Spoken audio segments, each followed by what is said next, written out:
What's up, Big Guy Comics? You're not Matt Nelson. What's up, my friend? What's up, Pikes Mart? Roy, what is up, my friend? Alright, let's see if this is... Aha! Yeah, we got him.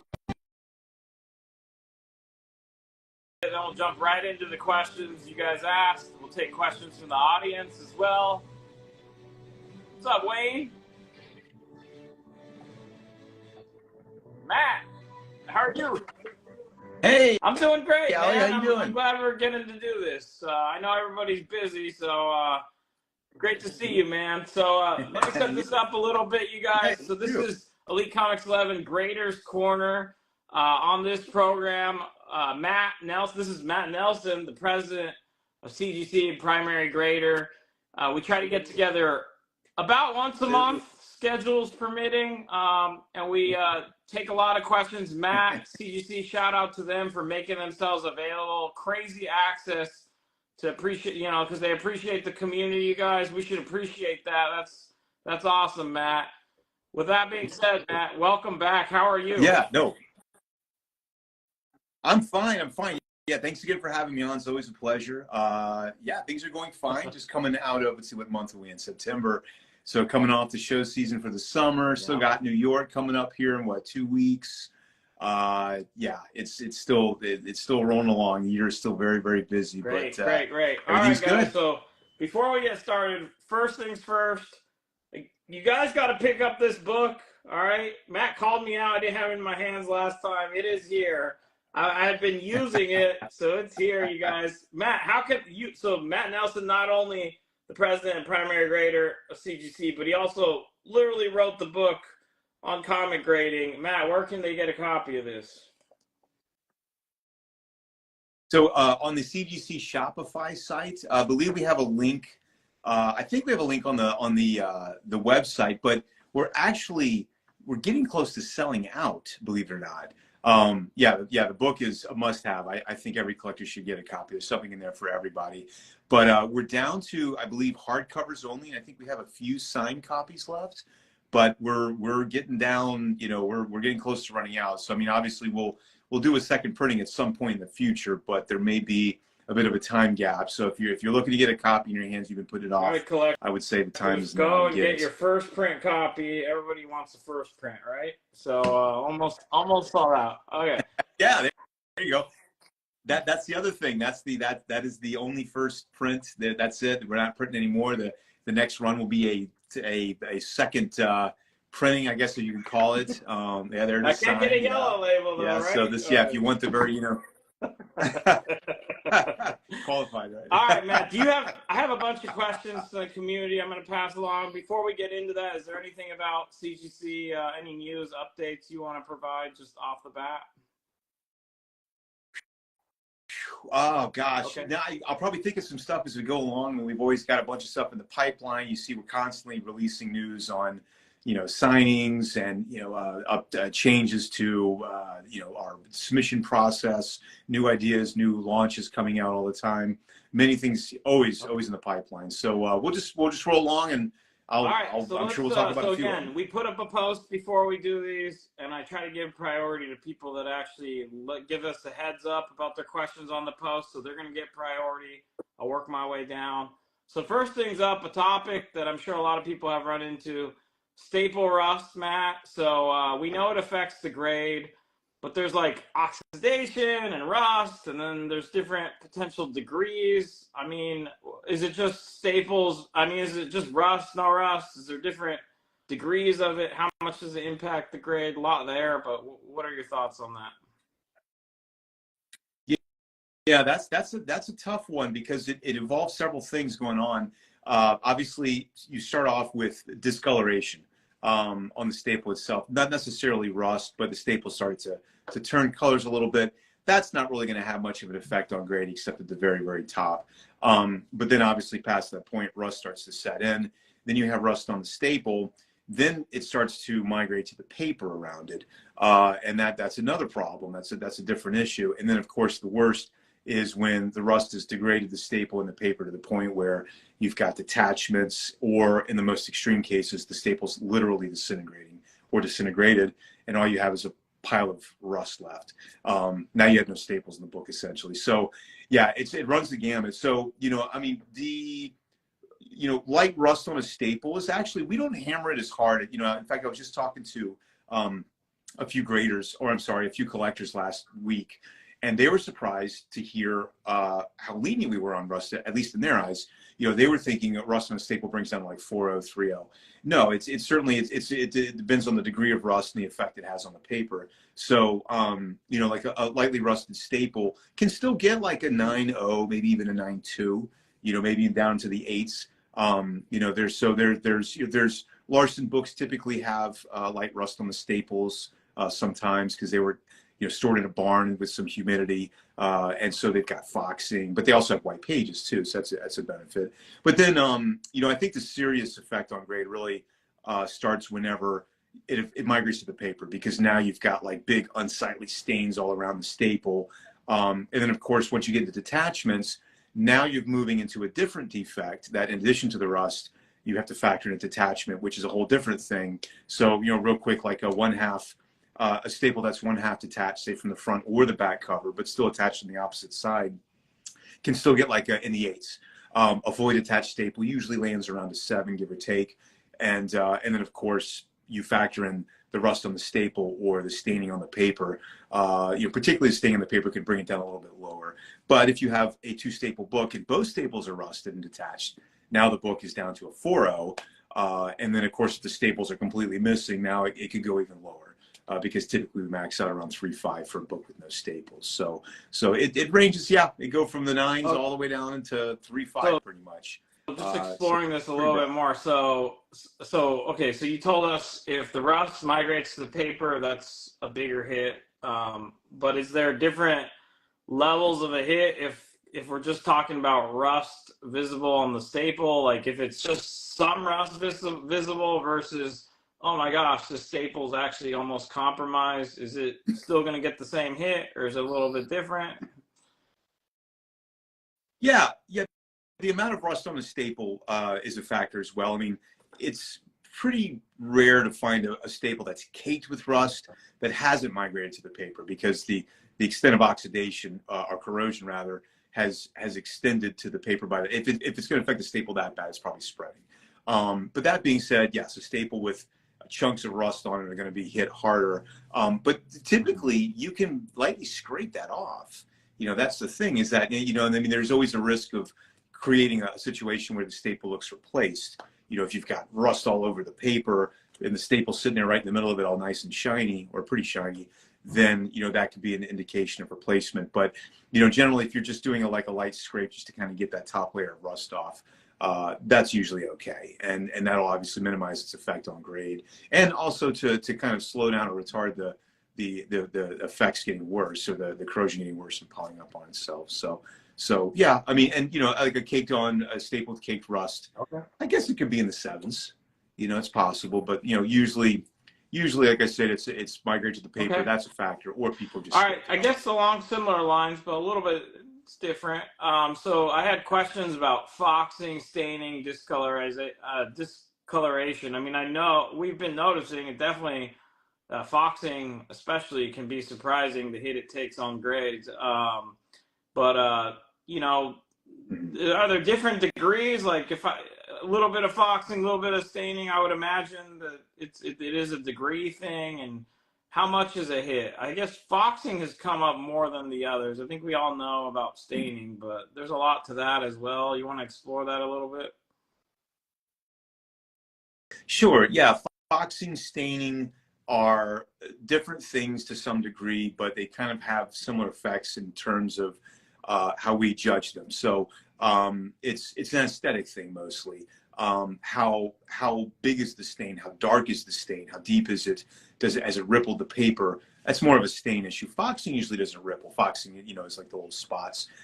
Foxing is not dangerous to paper. It's mold that's dyed, and you're seeing the after effects of that. But it leaves behind unsightly brown spots. And it could be one little spot on a book that maybe, you know, it's large enough that it brings a book from a 9.8 to a 9.6 to several spots in an area to maybe the whole back cover's covered you know, and sometimes the foxing is heavy. It's in terms of its discoloration, it's dark. Sometimes it's very, very light. So the pattern of foxing, like staining, is all over. It could be anything. It's just completely random. And so we really just judge it based on eye appeal. So if a book is, you know, really high grade, but you flip it over, or maybe even the front, and it's just covered in like yellow spots, that's obviously going to have a big impact on its eye appeal. So in that case, we're going to downgrade it. Now, as far as like how we downgrade it, it's a tough one because it's very subjective, like stains. And so, you know, sometimes it's easy if it's relegated to one spot, you know, like a stain. If you have one stain on the front cover, you know, the bottom corner or the bottom corner back covered, it's like dime size. That's easier to quantify. But, you know, when you're dealing with books that have like foxing in many areas or staining in many areas, it's more of a subjective judgment call. That's pretty common in the grading room. And so, you know, we've seen enough books with foxing that, you know, we have a pretty good idea, you know, based on what we've seen before. We'll, you know, if there's a question, we'll pass it around among the graders and get a consensus on how much do we downgrade for a bit of foxing. But, you know, typically it could run, like I said, light foxing usually is in the 9s, maybe the 8s. Heavy foxing can be pushed down into the 7s and 6s pretty quickly, and even lower that if it's pretty bad. But, you know, typically foxing doesn't get as bad as stains. You know, I mean, yeah, you've probably seen books that are badly stained and they're warped and they're like, you know, they got black. They're, you know, the stains are black. Foxing's typically like not. It doesn't quite get that severe. You know, it's just a light effect to the surface of the paper. So, you know, probably I don't know where it would bottom out. Maybe the worst fox book. Uh-oh. I think we lost audio. Is there a mute or something? Okay, you're back. Sorry, I had a call come in. I didn't realize that the call actually blocks it out. Can you repeat the last bit? Yeah, I think it was about the difference, how the staining can get a lot worse than foxing in terms of its degree. Like foxing, the worst foxing in the world is probably going to still end up being like in the 4s. Because it's you know, it's uniform. It's usually not super dark. It's usually lighter in color. You know, where staining can, you know, be through the entire book. It can cause rippling. It can cause, you know, huge tide lines. And so, you know, in those cases, staining can have a push a book down into the 2s or even lower. So I'd say, you know, range on foxing probably from, I don't know what the book says, but 4s or 5s up into 2s. So foxing, you're saying the identifier for foxing, it's basically dead mold, and there's like dotting. You'll see dotting. That's foxing. And then what is like the browning? Would you refer to that as like is that just tanning? Is that different? Like the browning on the edges? You mean like just like uniform browning? Yeah, that's tanning. And sometimes they look weird. It looks like it's burnt, or it looks like it's stained, but it's in a tan. It looks kind of more like a tan. What's the word I'm looking for? You know, it's very uniform. You know, where staining can be all over the place. So yeah, tanning. The term tanning can encompass a few different things, but typically tanning is going to be the oxidation of the paper, and would be different than staining. So that's going to be, you know, a separate. We treat that separately. And tanning's another one, just like foxing and staining. That's really hard to quantify because even though it's more uniform than the other two, it can be very unsightly, particularly on the you know, the inside covers is where it's usually worse because of the contact to the paper on the inside. That interacts, the acids are interacting. But you know, you see some covers that are very tan on the outside as well. So we treat that differently. So you know, exterior cover tanning is going to be treated more harshly than interior cover tanning because obviously it's again affecting the eye appeal of the book and the holder. That being said, though, you know, there is excessive cases of interior cover tanning where we will downgrade, you know, as low as into the 7s. I mean, there's extreme cases where we'll go lower in the 6s. You know, where it's like actually burnt, you know, and the integrity of the paper is actually being threatened at that point. Yeah, tanning's another one that's kind of tough. But like tanning, you know, it could bring it, you know, a 98 modern that was left in the garage for 10, 20 years can, you know, can actually be brought down a few points if the inside covers are a little dark.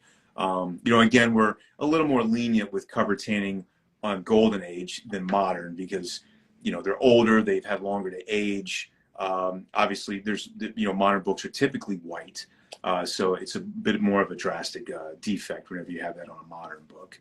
Yeah, usually tanning is going to bring it down a little, you know, like I said, the 9s down to the 7s. All right. Well, I appreciate that. I know. So there's subjectivity involved, you guys. It's not really like a, you know, black and white kind of answer there, but that's because of the nature of it. There's examples in this book. So again, if you have this book, check it out. But I mean, there's a reason why we pay the grading company. It's not always like an easy question to answer.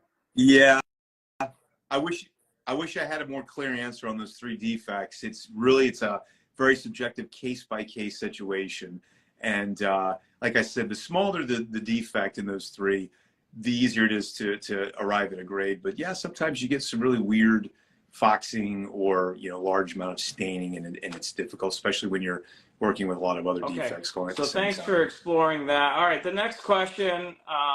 Let's see. All right, so we mentioned Golden Age books. Some people have noticed the same issue Golden Age book coming back in a regular slab versus sometimes they come back in magazine size slabs. I mean, we have our suspicions. Can you explain, like, why are those decisions made to bring them, sometimes send them back in different, you know, in different slabs for the same book? Yeah, it's more of a, I'm guessing, like a Golden Age issue. A few reasons why they end up in mag holders. There's some books that are cut slightly larger than other Golden Age books. I know, like, it comes to mind, let's see, Superman 14, Batman 11, there's some Super World. There's a few other books that kind of ride that cusp. Most of them fit well in a comic holder, but spine rolls, you know, if the book is, obviously if it's cut larger, but really if it's in conjunction, you know, a larger book that also exhibits like a spine roll or a defect that makes it wider or taller or both, it's not going to fit. You know, or it's going to be compromised. The safety of it's going to be compromised. So, you know, the slab team knows that when they're faced with these situations where, you know, we've got, you know, dozens of inner wells, and they have to try and find one that's going to fit that particular book as perfect as possible. And there are times where they're just like, the biggest well is still just right on the cusp, and they have to make a decision. You know, are we going to go with the comic holder, or, you know, is safety a factor for this book? You know, because you know, obviously the alternative is that we don't want to, you know, squeeze it into a holder and then it's like buckled, or the book can get damaged. And, you know, and so we're trying to avoid that as well. But that being said, though, if anyone out there has like a vintage book that is in a magazine holder and it doesn't have a big, you know, wicked spine roll in it, and most other copies appear to be graded in regular comic holders that you see online, you're welcome to send it back for a reholder with a note saying, please try to fit this into a comic holder, you know, and we'll do our best to do that. So, you know, I recognize that that's not, for most collectors, they do not want their comic books in magazine holders, you know, if they can help it. So we certainly try to toe that line and make sure that, you know, we get everything that we can fit in there safely. Nobody's going to be happy if their comic is damaged because it was squeezed into something that doesn't fit. So, all right, let's see. Yeah. Okay, here's a suggestion from the community. So we get time estimates for grading, different tiers of grading.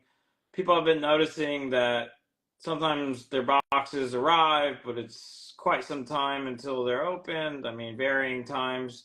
They're wondering if maybe the turnaround times could be revised to include that time for the actual time it takes to get to the boxes. I mean, what are your thoughts on that?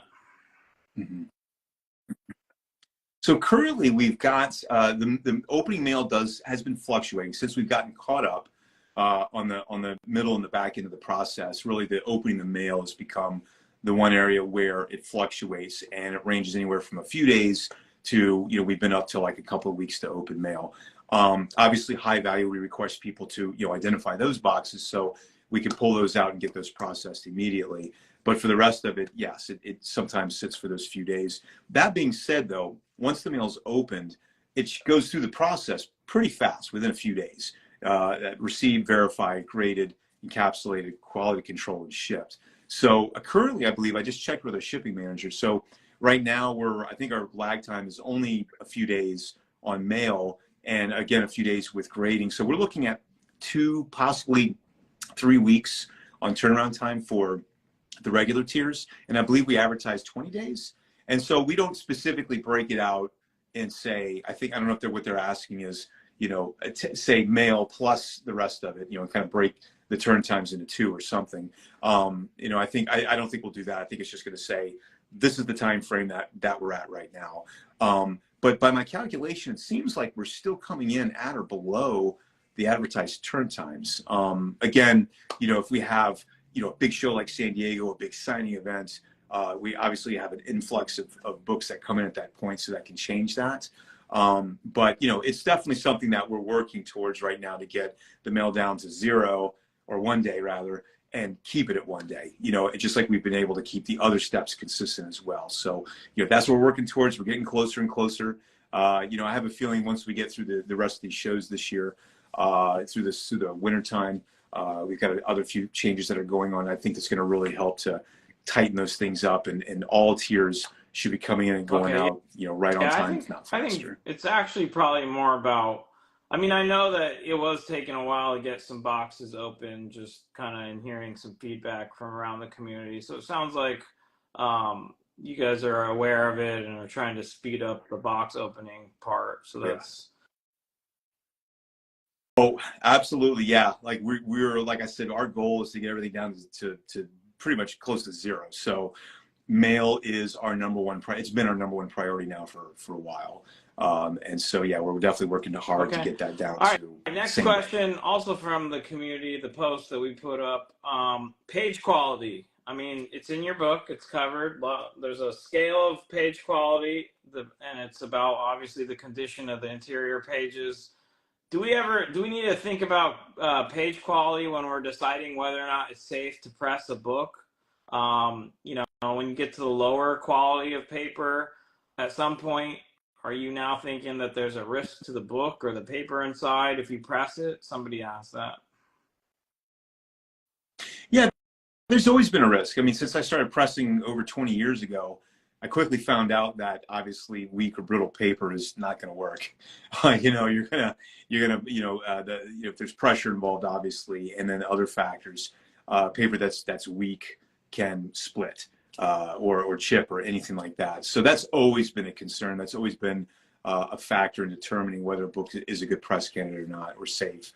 And so, same thing here at, what we do when we're pressing books here. I want to call it CCS, but now it's CGC pressing. But they check the books just like they're checking for weak spines and loose, paper on the staples being loose, anything that looks like it's fragile and, something is about to happen and, piece come off. Same thing with the page quality. Now there's a difference between dark pages and weak and brittle pages. So just the color of the paper is not necessarily an indication that it's not safe, because believe it or not, there are books that have pretty brown pages, but they're supple. In some rare cases, you have the opposite where they're not brown at all, but they're actually deceptively brittle. And the main way to tell, and this is really true for any book in any situation, is you go to the centerfold, and obviously where the fold of the paper is at the spine is where the weakest spot is on paper, because the paper fibers have been compromised to some degree by folding. This is the same thing true for staples, where the prongs are bent. The area where it's bent, the metal has been compromised to some degree, and that's where moisture can get in and corrosion can start. So same thing with paper, you've got going right to the weak spots. And so if you go to the centerfold and you can see there if there's signs of brittleness, splitting and chipping are the two things we look for in grading, but also for press candidates as well. So if you open the book to the centerfold and just look and just see if the bottom or top of the spine, the pages are just starting to separate along the spine line, just like that, like a slight, you can even kind of lightly push it with your finger to see because sometimes it's deceptive. They're together only because they're being pushed together, but once you kind of open the book a little bit or push there a little bit, you can see they're separated. Mm-hmm. So that's an indication that splitting has started to occur from brittleness, and it can range anywhere from, a quarter of an inch to, an inch or two, the splitting has started, or it's going through 1, 2 wraps or the whole book. But anytime you see that, I would not press the book. Because that pressing can absolutely cause the interior page splitting to get worse, and obviously that's going to severely affect the grade of the book. Cover tanning, That's really, it's not as severe as, interior pages usually get brittle and split faster than paper. Paper has the thicker stock. They hold up better over time. So the early signs of brittleness are going to start with the interior pages and particularly the spine. Covers, just using kind of common sense. We're all, collectors have been doing it long enough. You usually know, you look at the inside of a cover, it's brown, you look at the spine, you can kind of tell on the outside it's weak, it's starting to go, maybe there's already a split there, that could get worse. And that's the thing, is you just don't want a split either on the cover or the interior to start to increase, to start to travel up that line when you put it under pressure during pressing. So that would be the main thing to check on those before. So I never thought of that. So yeah, that when you open at the centerfold, that where the outer page is the most, that's kind of where you're going to first see the potential splitting. That's the weakest point of the paper. That's really interesting. I never thought of that. Yeah. And sometimes from the outer spine too, if you can look at it from between the cover and the first or last page, sometimes brittleness is working the other way. It's coming from the outside in, and so you can see the corner of the paper starting to chip off, and maybe starting to split on the outside too. Interior pages, right between the pages and the covers. So another way area. If you're just tuning in, you guys, this is CGC President and Primary Grader Matt Nelson. You guys, he's making time to take community questions. We do this about once a month on Elite Comics 11. So that's what you're joining us for. Welcome. All right, Matt. The next question. First of all, so we had heard that the goal was maybe to have the pulp grading kick off in November, I think. Is that still the plan? Mm-hmm. Okay. That's still the plan. Yep. Okay. Yep. We're down to weeks. So we're obviously we're not completely ready to go, but all the everything's here. It's just now a matter of getting everything lined up, the grading line, the online form, the website. We're going to be offering pressing, so with that, obviously the grading standards, a lot of information. In fact, I just shot a couple of videos today for the launch. So yeah, everything's starting to line up. But yeah, we're looking at. I'm going to be at the Summit show in Dallas. So that's where I'm going to have a booth there set up with samples of the holders. Obviously, going to be there answering any questions people have. There is a possibility we will be taking submissions there, maybe. It depends on how things go over the next few weeks. Obviously, there's always a chance that things could be delayed slightly, but for any number of reasons. But if they are, I don't expect it's going to be much of a delay. Okay. We're down to weeks at this point, so we're really, really close. So yeah, all right. So with that in mind, since that. they're coming, so any thoughts on, are there going to be like some published standards? Is it just going to be the website? Is there going to be another book at some point on that? Yeah. That would be. It might be a good addendum to the grading guide at some point in the future.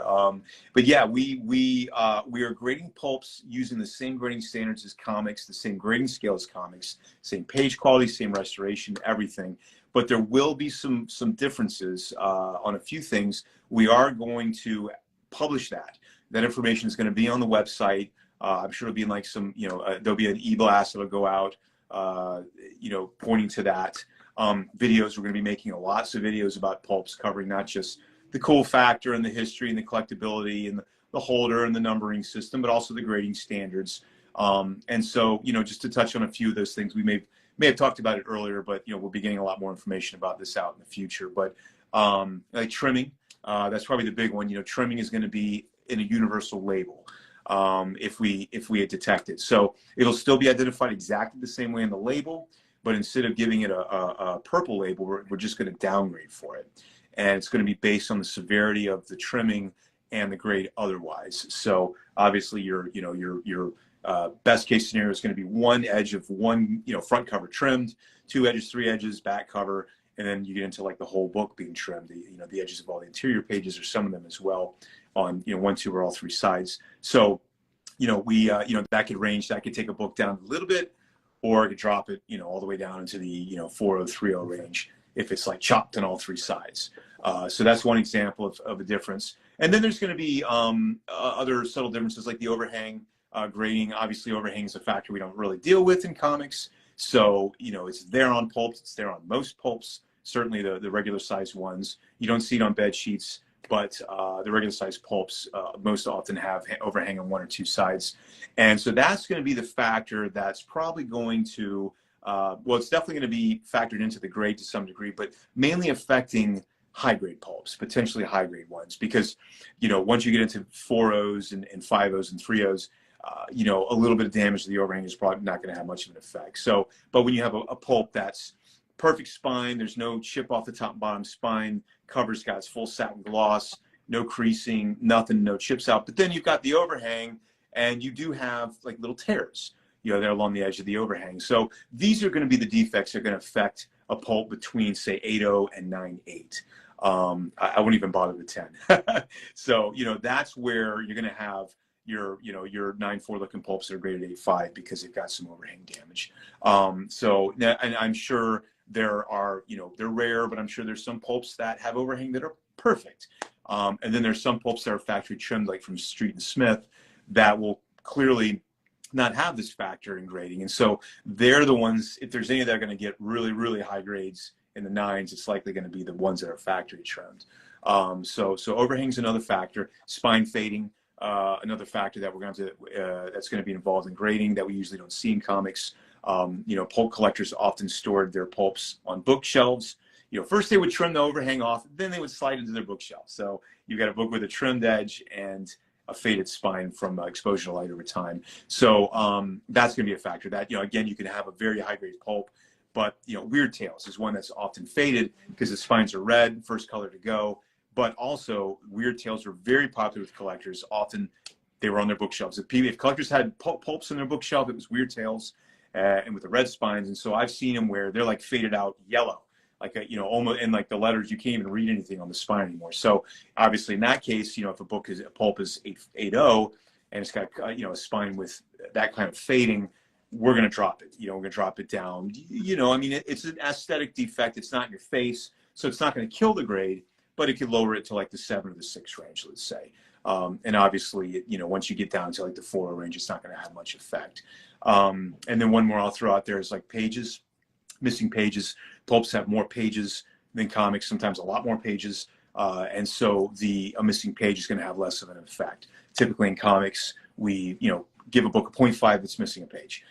In this case, we're going to be a little bit more lenient on there and give it like maybe, you know, be a staggered thing depending on the number of pages in the pulps, maybe like a 1.5. And then maybe it's missing 2 pages, it's a 1.0, and then 3 pages would be a 0.5.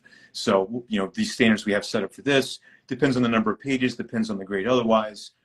So, you know, generally speaking, going to be a little bit more lenient on the pulp grading in terms of missing pages, you know, and certain other defects too. They're low grade books generally. They're hard to find, and, you know, fine or better, hard to find, 8.0 or better, really hard to find. So, you know, we're definitely going to factor that in. I'm smiling because just listening to you talk about this, we can appreciate like how much is involved in actually getting graded pulps like going, and how much thought and research and like just decision making is involved. So I guess yeah. Congrats ahead of time. Yeah. It's cool to know that it's just kind of weeks away. So yeah, I'm excited. Yeah, I brought the holder to a few shows over the summer, showed a few people. Response has been great. Excited to get the obviously the holder out there for people to see, get obviously the pulps in the holders.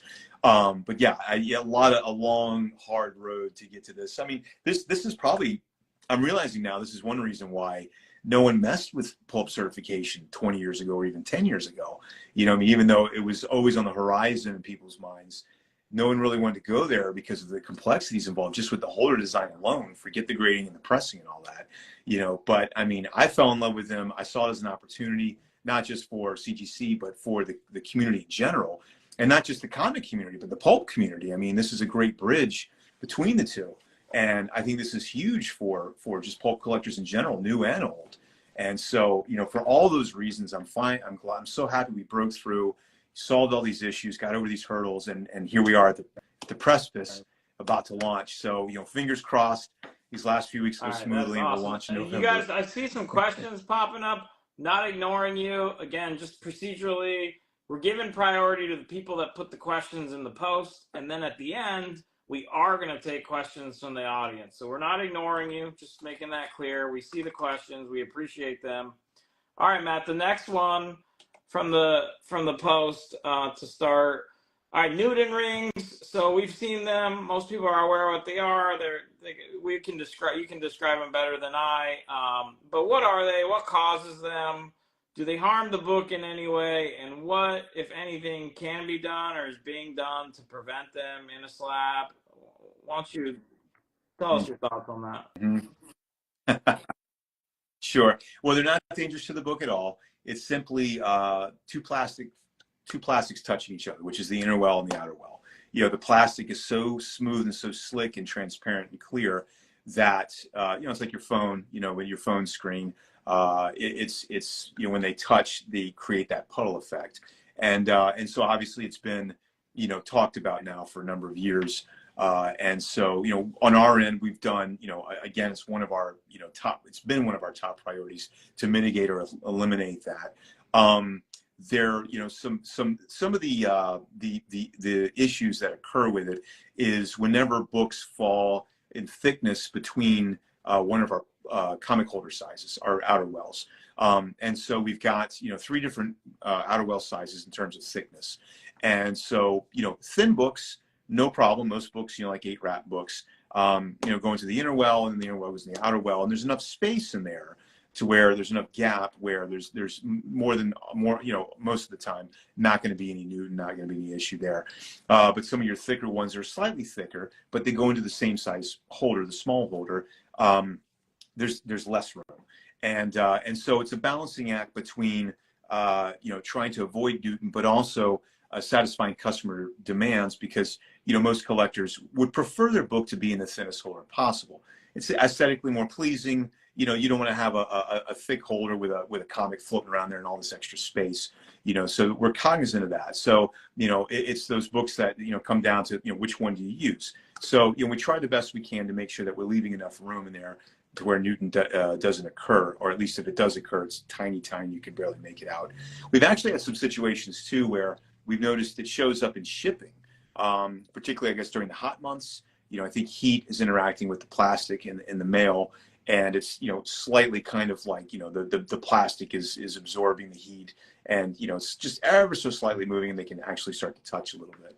So haven't seen that too much, but that is a factor that we're battling with as well. So, but yeah, we're definitely, I think we've got it down to a point where it should be mitigated a lot more than it was in the past. So, but yeah, if you have one that's got, Newton on it, I mean, there's tolerances, a little bit, every collector's different. Some of them want nothing. They want 0. They want, and then if there's a little area, then it really disturbs them, and then there's others that don't even notice it. So, it's kind of a, case by case situation, but if you happen to notice it, old book or new book, obviously you can have it reholdered, and if you want to put a sticky note saying put it in the next size up, excuse me, then we'll accommodate that, and put it the next size up to ensure that there's definitely. Okay, yeah. Okay, so here's the next question is I want to get to audience questions, so we're gonna move through some of these efficiently. All right, so basically, some people were saying, they think their book's a 9.8, it's coming back a 9.6, and then maybe they resubmitted it and came back a 9.8 the next time. So obviously, there's very minor issues with the book that they're missing or are being missed, depending on which submission we're talking about. So what are just some tips of like small kind of things that you think people might not think about or actually notice? I can think of on modern books, fingerprints, like, if it's a black cover, especially be aware of fingerprints. Be careful when you're handling those books, the modern ones. Any other kind of tips of small things that might be the difference between a 9.6 and 9.8 that people are missing? Yeah, there, fingerprints on some of like the chromium covers, obviously bends that can be fixed with press. Those are the things to look out for. And sometimes there's defects you just can't do anything about, like a ink smudge or a printer's defect that's not going to press out, or stress lines, a couple of little stress lines. As far as like the grades changing, it's again, grading is subjective. Obviously, it's less subjective up there in the high end, but there can be a book that is a 9.7 in graders' eyes. And one day they give it a 9.6, and the next day or next month or next year, another grader is going to lean towards the 9.8. So I think that happens often in these situations where people are getting different grades and send them back. So that is a factor. But then there are also times where, the defect is, it's a very tough defect that, is hard to quantify. Printing defects are one issue. But we monitor this closely. So, I want people to know that, consistency is our biggest concern. And so, we're watching the 9.6, 9.8 line very closely, and we're always trying to, especially now, make sure that those books are, getting the grade that they deserve, that we're not being too tight. And obviously we're not missing things, the second time around. People obviously are not going to resubmit a 9.8 hoping for a 9.6. So, if we miss something, typically that's in their favor. But, I think more often than not, there's something that we're seeing, it's how we're treating it, and again, subjectivity becomes a factor. So, I would say, people that have been doing it for a number of years, they know our standards, they know what to look for, they know how many spine stress lines we allow, any kind of corner wear. Printing defects is a tough one because it's a moving target month to month with all the new releases. And a lot of the new books, a lot of the new releases are what we get on the modern side. And so, we have to adjust based on printing defects, variations in the printing process, particularly with like Marvel. So we'll get a book in that every copy's got the same defect. So we have to sometimes create a little bit of a grading curve that may prevent 9.9s or 10.0s getting graded. Or if the defect can be pressed out, that's a factor, because we're not going to, we will be more harsh on a defect that can be pressed out because it can be removed, as opposed to something that affects the entire print run and can't be fixed. So yeah, but it's, so there's a lot of factors going on up there in the 9.6, 9.8 range, and 9.9s too as well. So, but like I said, we do our best. It's a constant battle to try and maintain that consistency. So, yeah, rest assured, we're keeping a close eye on that and trying to make sure that the grades are consistent. Okay. Thanks for that. Let's see. All right. Sometimes people want to just alert a grader that their book's fragile, like, hey, this top stable is about to pop out, or be careful with some part of the book. I mean, I think of like write it out on a sticker, put it on the bag or whatever. I mean, it's as simple as that, right? Like, that's kind of what you recommend, or do you have any tips or tricks on that? Yeah, no, that's pretty much it. If you want to communicate anything to the graders, put it on a sticky note, put it right on the front of the miler or the bag of the book, right in their face. And it could be things like, yeah, watch out for this, bottom back cover, or this is barely attached, be careful. Or, even things like, I would, this book's missing a coupon. I would prefer a universal grade or a qualified grade. That can go either way. So yeah, there's anything that people want to commit or convey to a grader, obviously within reason. Don't say, here's a $20 bill tucked in the centerfold, have fun grading this one. But yeah, we certainly, that's something I recommend doing. And that goes for like reholders too. Like we were saying earlier, if there's, reholdering a magazine, a comic in a magazine holder that you want to revisit and see if it can fit, things like that, that may be out of the norm of the normal reholder process. Yeah, and I encourage some related issues that I've just been seeing on the screen. Again, we're not ignoring people. We're going to get to audience questions shortly, but we're giving priority to the people that put the questions on the post. Also instructions, right? Like some people were saying, like, why does CGC give me a green label for a signature on the cover? Like, why don't you just give me the blue label as default? Like, if you want that, they should just ask for it, like, on the submission, right? Mm-hmm. Put it on a piece of paper, or how do they make those requests? I put it on the, sticky note on the book. Yeah, because the submission paper is going to get separated. So that's not, that's not really an ideal situation to convey information. Yeah, just, and if there's, every book, whatever it is, yeah, if you want a blue label on an unwitnessed SIG, put that on there. Absolutely. We'll accommodate that. Mechanical errors. The mechanical errors. I mean, I don't know if it has to do specifically with the new slabs, magazine slabs, or whatnot, but people are noticing that they've seen some books kind of floating and stuff. I'm sure it's a quality control thing that you guys are aware of and thinking about. Is there anything specifically you want to mention about those one-offs? Yeah, I think is that referring to the book in the inner well or the inner well and the outer I well? think that, I yeah, wasn't they're just clear on talking that. I mean, I about can answer both. being able to see books shift a bit. I know that there was somebody else who got a book in recently where the book just wasn't sitting straight in the slab. Is there anything new or different with the new slabs that's kind of causing any issues, or is it just one-off No. problem? Yeah, no. Yeah, yeah. We've been using the same holder now for, well, the outer well is now 7.5 years old.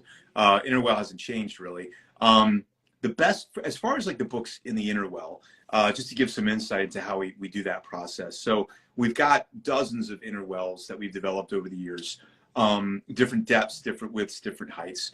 And because obviously, when we started grading years ago, it was a lot of vintage, and even more so than moderns, you've got all kind of variances in vintage sizes, widths, heights, and then of course you factor in defects and spine rolls and all that.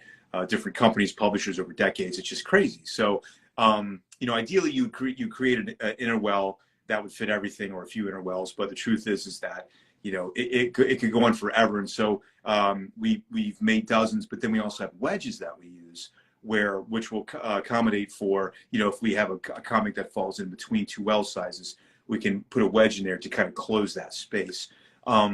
So we do the best we can to fit it in an inner well, as not tight, but it's not going to be, we're okay leaving a little bit of space in there, because it's okay if the book moves around a little bit, but we don't want it too tight, we don't want it too loose. And so again, it's a balancing act, kind of like the magazine holder thing, where we've got to make a decision: is this book in here too tight? Does it have to go into the next well size where it's going to be a little loose? And we prefer to err on the side of being a little loose, because that to me is going to be safer than a book that's going to be too tight in a well that's going to buckle, or it's going to be too tight and get damaged. And the truth is that as long as you take care of your holders and you don't drop them, it shouldn't be an issue.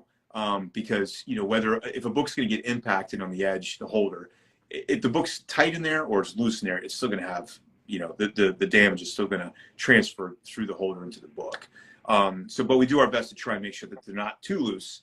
So that would be that for the comics on the inner wells. The inner wells, the outer wells should be fairly tight. I mean, there's a couple that might have a little clicking, like they slightly move, but again, I'm okay with that. I mean, I've noticed over the years I go back and look at old slabs, and there's a little gap in there in the inner well that go back to like early 2000s. So it's always been there.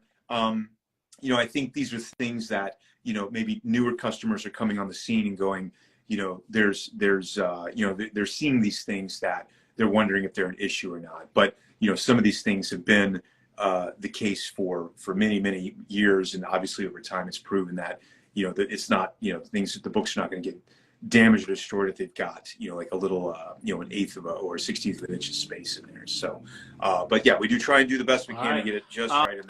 So I will yeah, that's good. And again, like I will point out, I mean, correct me if I'm wrong, on the CGC website, if you do have a mechanical error, there's actually like a reholder. Under reholder, there's an option to select mechanical error something, and that's just taken care of on the house. Is that how that works? Yeah, there's certain parameters. I believe they're online. I think it's on our website, but they have a 2-week window. I think it's 2 or 3 weeks from when it ships, and if the books arrive, you got to check your stuff when it comes in. Don't let it sit and then check it 2 months from now. But obvious errors will fix. Yeah, we pay for shipping there back to us and back, and obviously any cost involved in reholdering or fixing whatever the issue is. Things like if there's a label error or a serious holder issue. But it gets a little gray in there because there's sometimes, again, there's a high level of some people are looking very closely at the holders, so a little scratch or a little something on the side or a little bit of nudity, we consider those acceptable, so or within tolerance, so those would not be deemed mechanical error. So collectors should use a little bit of discretion when they're deciding what to send back to us. And again, that's hard because each collector is different. But, you know, just like the main stuff that, you know, that should be fixed, obviously that qualifies for mechanical error, but it's important to get that to us, or at least submitted to us. Okay. To, One last question before ships. we open it up, Matt. CGC, and it's not even about comics. So CGC cards, there was some signature series cards that are out there in the public. People have some of these. Do you know anything about them? Like, it might have been a trial thing. Is it sticking around, or do you know if that's going to continue? Yeah. It might. Yeah, I think we did it for Todd, and we did it for Rob Liefeld, I think on a larger scale. So it was a bit of an experiment. And it seemed like it worked. It went really well. The response was well. The process went well. So I think it's something that we're exploring and doing on a larger scale. I don't really have much detail past that, but it is, you know, certainly something that people like and they want, and we can do it. And it seems like it's working. So yeah, I think we're going to continue on down that path and hopefully expand it into, you know, sports cards, trading cards. What is it? Video games. You know, there's so many different, I guess, so many different other verticals that you can go into with a concept like that. So, you know, signature series in general is a really cool thing that people like. So, you know, any opportunity we can to move that into a different area besides comics. Open it up to the audience to just kind of ask Matt some questions on the spot in these last final minutes. But Matt, Elite Comics 11 is a community-powered page. So I have to be the voice of the people. CGC should continue to consider signature verification. Yeah. Yeah. Okay. Oh yeah. That's yeah. I personally would like to see it happen. I had my reservations years ago. I'm starting to come around and you know, recognize that the demand is growing. It's not like it's steady or shrinking or people giving up or whatever. No, I mean, it's like in my face, and you know, people want this. So that's been conveyed to the team. They're aware of it. We're definitely looking into it. I can't sit here and say that we're doing it 100%, but it's definitely something that we recognize the public wants, and we want to give it to them. All right. We'll keep talking about that. Let's open it up, Matt. You want to take a look at Ask Matt? If you guys have been asking questions, here's your shot. Matt's going to scroll through them. He's going to see if there's ones that he wants to address. Let's see. Let's only look at it. Sucks and labels. Let's see. I'm going through here. I'm reading backwards here. Microchamber paper. Yeah, I would recommend that for books with pulp paper, which is pretty much your 90s and back. Since they went calendarized paper since then, you know, the paper is much safer. It doesn't have all the acids in it anymore. So, you know, microchamber paper is a bit overkill in that case. But yeah, it's definitely helpful to have it in the books when they're, you know, pulp paper, I guess we'll call it. STD books require second inner well. I'm not sure what that is. Will there be a better slab for bigger books?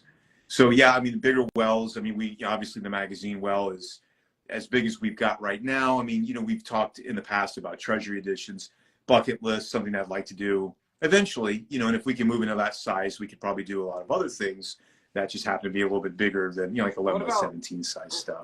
Matt, there's one about a pop staple. Special? Like if a book has like a pop staple, what's the highest grade it could get theoretically?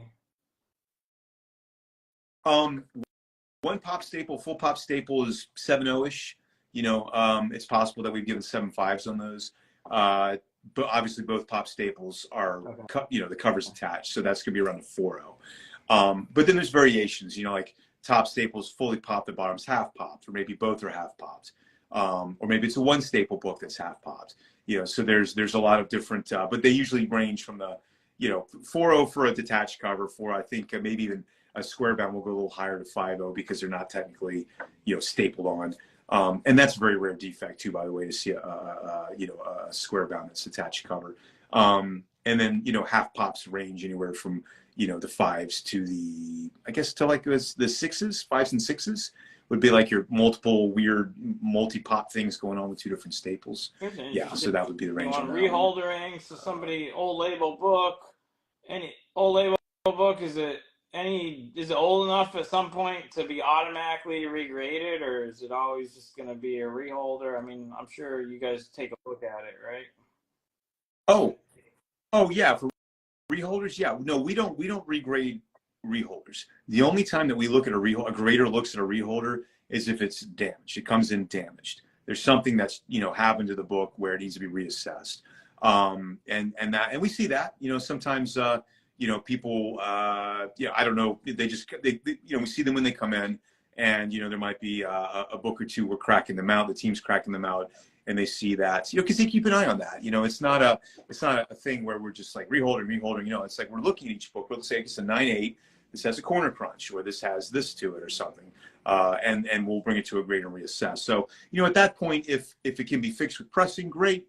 If it can't, then we'll reach out to the customer and disclose that to them. So but yeah, we definitely keep an eye on reholders for damage, but otherwise, no, we do not. Another question that keeps coming up is people with 9.6s wondering why didn't they get a 9.8 and they don't get any grader notes. Yeah, the grader notes. Yeah, we talked about that in the past. Yeah, I know that's people want. I mean, look, the easy thing is we're just going to start giving 9.8s to everything, and then the problem goes away, right? No, we are going to be at some point giving more notes. It's the thing that I always say is that graders notes were always meant to be internal. It was when we first started, it was strictly to I didn't make a book, identify things on a book that are relevant to the next grader, so they can see what the first grader was looking at. And then also to help identify the book later on. If it comes back in and you want to say, is this the same copy? We go back to the grader's notes and say it has this, this, and this. And just over time, it morphed into this thing where public wanted the grader's notes. There are no grader's notes in other collectibles, like cards, coins. There's no grader's notes. So it's almost like strictly a comic thing. And so we tried to accommodate that, but it's a balancing act between, trying to get the book graded, move it along, stay on top of turn times, and not sit there and listen to all these notes. And the other thing too, of course, is some people don't like notes. If a 9.6 has got 5 notes on it, people are going to feel like that book looks tainted. People are going to look the notes up and they're going to think something's wrong with the book. So that's something to consider as well. And sometimes the book has the defect is apparent through the holder, like spine stress lines. But I understand that sometimes there are defects that people can't see, or maybe they're unfamiliar with grading and they're trying to learn, or they were expecting a 9.8 and wondering why they got a 9.6. So we're definitely working on trying to provide more grader's notes in the future and do that balancing act without giving too much, or slowing down too much. So we're working on that as well. As well as the grade. Well, we've hit our 1 hour mark. Shout out again to CGC and Matt Nelson for making the time to do this with us about once a month. Matt, is there any others you see that you want to address here in this last couple minutes? I don't. I'm scrolling through it. I don't, but I do have one thing that just popped into my head that I did want to mention. It's a teaser. So Ali and I are talking about getting some guests on. Obviously I'm a guest, but we collect, he and I would have a guest on, and would be a guest like, somebody from a blast from the past, like, obviously just off the top of my head, Bob Overstreet, like having him on. There's somebody I met that wrote a book on collecting back in the 80s. She's, I just met her son last year in October. She'd be, I grew up reading that book. So I'd love to have her on, explore, there's somebody that we met. We didn't meet him, but I talked to him on the phone. Used to work at Sparta printing plant in the 60s and 70s. This guy was actually on the line and knows everything about the machines and everything. So obviously he'd be inundated with questions. But here's one. It just popped up this past week. I'll have more details later. But we have, thanks to the sleuth work of a collector who's been in touch with me, we have found the family of the Cosmic Aeroplane collection, the family where the collection came from. So Ali, I don't know how familiar you are with that particular pedigree, but it's one of those few pedigrees where they came from and is a mystery. And we don't know anything about, where the check marks came from, who collected them, why, how much was there, how the collection was dispersed. And so, yes, we found, this person found the niece, and she has, I talked to her on the phone yesterday. She has great recollections of everything, all those details. And not only that, but believe it or not, the family is still friends with the owner of Cosmic Aeroplane shop that bought the collection. They're still friends with each other. And he, he luckily, he's still, in business and he's still active. And so we're at the beginning of this, but we're starting to piece together, the real backstory on this mysterious pedigree, that people have just never really known about for years. So I'm just throwing that out as a teaser. So, stay tuned for that. But that would be another one that maybe we could have on the show in the future and get some information firsthand. It's an awesome concept. So you guys can look forward to some different comic guests moving forward when we get together for these. We've already done some grading together. That was awesome. So we're all for switching it up a little bit. That's awesome. So again, Matt, I don't want to take too much of your time. We got you for about an hour each time. Appreciate it. You guys go on CGC's website, get yourself a copy of this book on grading. Lots of pictures, easy to read. It's a lot easier than some of the other grading guides. I really recommend it. They're almost sold out, but sounds like there might be a second print coming soon, eventually. Eventually, yeah. All right, Matt. Well, I really appreciate you. I know the community, you guys, again, shout out to CGC. I can't thank them enough because this is pretty unprecedented access. I gave, Matt did not, he answered everything, all right? These weren't all softballs. We couldn't answer everyone's questions, but that's why we're going to have you back again, Matt. And next time we put up the post, put the questions on the post so I make sure I get to them, all right? All right, guys. I appreciate you, Matt. You take care, all right? Thank you, Ali. Thank you for having me on. Thanks, everybody. I'll see you.